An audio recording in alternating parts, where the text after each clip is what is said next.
Sattler Todopoderoso.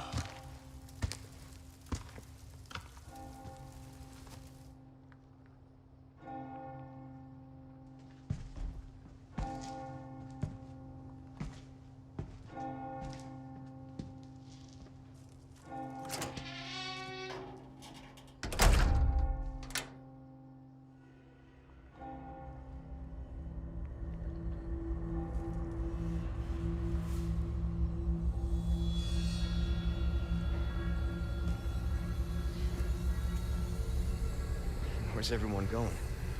Bingo?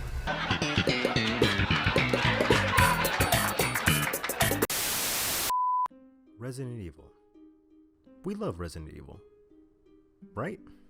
It's got zombies, monsters, rocket launchers, explosions, big muscles, and even bigger monsters.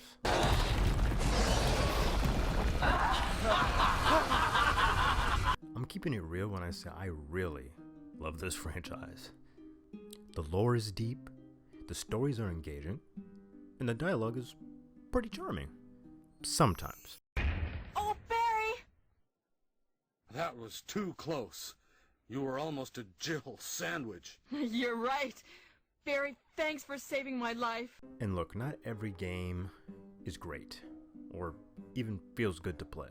But with this franchise, there's just an allure to these games and their characters that's just so satisfying. Claremains, rise up. Okay, well, now that I'm done with the positives, it's time to talk about the atrocities that are the Resident Evil films, not including the CG ones. After doing some stellar research, and by research I mean a quick Google search, I found that there are 7 Resident Evil films, 5 of which are sequels to the first Resident Evil film, the semi-authentic one that came out a few years ago, and last but not least, the television series. Now you'd think, with a franchise this popular, this well known, and adored, that people, the masses, would be eating these movies and shows up, right? It's false. Now, as an American, there's one thing I know we're good at. And that's taking something and giving it that good old American feel. Like football, the sport where you don't even kick the ball. Anyway, Resident Evil has the most easily accessible blueprint to ever exist in all of media, ever. Spooky woods, haunted mansions, zombies, zombie dogs, zombie sharks, giant snakes, giant monsters with rocket launchers, giant boot. Yet for some reason, those people in Hollywood, those higher ups sitting in those big boy chairs overseeing those people on the strike right now, probably sit in those chairs and say, what if we take this franchise and ruin it? My brother in Christ, why? The story is right there. You literally don't need ChatGPT for anything. It's there. It's begging for you to write it into a movie. But these people are so dumb. Even Jay-Z couldn't help them find the blueprint. And look, I'll give slight credit to the Welcome to Raccoon City movie, since it's the only one that's semi-faithful. Hey! You snooze, you lose. What? It's Jill sandwich now. Come on. Pay up. Come on, pay up. But like everything Hollywood touches, Gone. Reduced to atoms. I'm sure the one person who watches this is thinking, but I love the Mila Jovovich movies.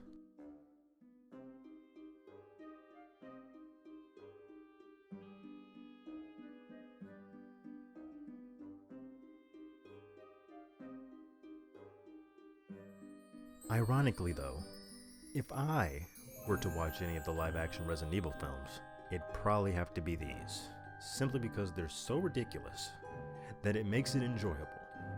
I currently don't have some crazy lead-in to my next talking point, so let's just talk about the elephant in the room, Netflix's Resident Evil adaptation. I didn't mean to give you a headache, via cringe. Now this show is at no fault of the actors and actresses, but I have to point out, Ella Balinska is cursed. Her agent needs to be fired. Immediately! There is no way they gave my girl this many L's. And Lance Reddick, rest in peace, he was actually really good in his portrayal as Wesker. But is that really a surprise? Man's been cooking some heat for a while. Also, I played an ungodly amount of Destiny, so he has a special place in my heart. Whether we wanted it or not, we've stepped into a war with a cabal on Mars. Again, no problem with the actors, except for the cringe dance scene, because man, that's a level of cringe I wish to never experience ever again. Bad writing and choices by the directors, and I assume other people higher up, are the reason why this show got clowned on left and right. Now, back when good old Twitter had the bird on it and was slightly less garbage, and the show was relatively still new, I remember there being talk about how this show could have been good had it just lost the Resident Evil name. Now, whoever said that, whoever tweeted that, please pass me some of that copium, because there's some stuff I'm still coping with.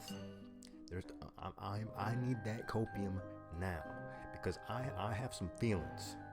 The show is doomed from the start. Like these live action Disney remakes, it makes you think back to when you were in first grade, and your first grade teacher told you about the who, what, where, when, and why. Who in their right mind asked for this? What in the world was the creative process behind this? Where did you even get this budget from? We already know that answer though. When do we get our time back? You don't. And why? Just why? There's nothing wrong with telling your own story. It's been done a bajillion times. And there's definitely no problem with telling your own story in an already existing world or just putting your own spin on it. But dog, that isn't Resident Evil. Nor is this or that. That was close. That one was close.